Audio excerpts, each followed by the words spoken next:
কাজে যাস নাই যে? যাবো তো, এইটা তো বয়ে বয়ে তো কাম আমার। 9টা বাজে কাজে যা। আমি একটা কন্ট্রাক্টর মানুষ, ঠিক আছে? কন্ট্রাক্টর হবে তুই কাজের লাইনে, আমার ঘরে না। আজকে এই কন্ট্রাক্ট ভালো লাগে এক থাপ্পড় দিত, ঠিক আছে? আমার লগে কন্ট্রাক্টর দেখাবি না বেশি। হ্যাঁ, আমার কন্ট্রাক্টর মানুষ ঘরে বইয়া বইয়া ফোনের মধ্যে কথা বলে কাম হয়ে গেছে। হ্যাঁ, আমি যাবি কেন, কামে যাবো? তুই তো তখনই কইছিলি কামে যাবি, বইলে জলদি যা। তুই যে আমার অকাত জমেই পাস না এখনো। তোর অকাত কাম নাই।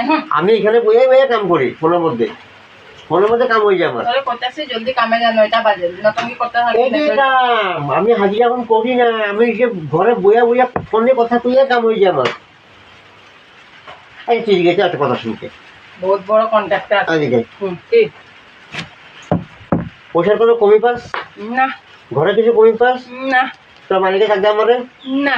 তো তোর চিলে তুই ঘরের মধ্যে বয়া থাকত যে আমার অশান্তি লাগে, সবচেয়ে বড় কথা। বাইরে আমি একলা জল লয়ে খাই না, মানুষের জল দিতে হয়।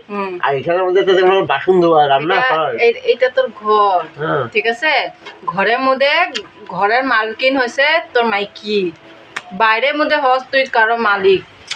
বেশি কথা কইতে আসে এখানে। ঘরের মধ্যে কোনো ইজ্জতে নাই, ঠাকুর চিন্তা করতাম ভগবান।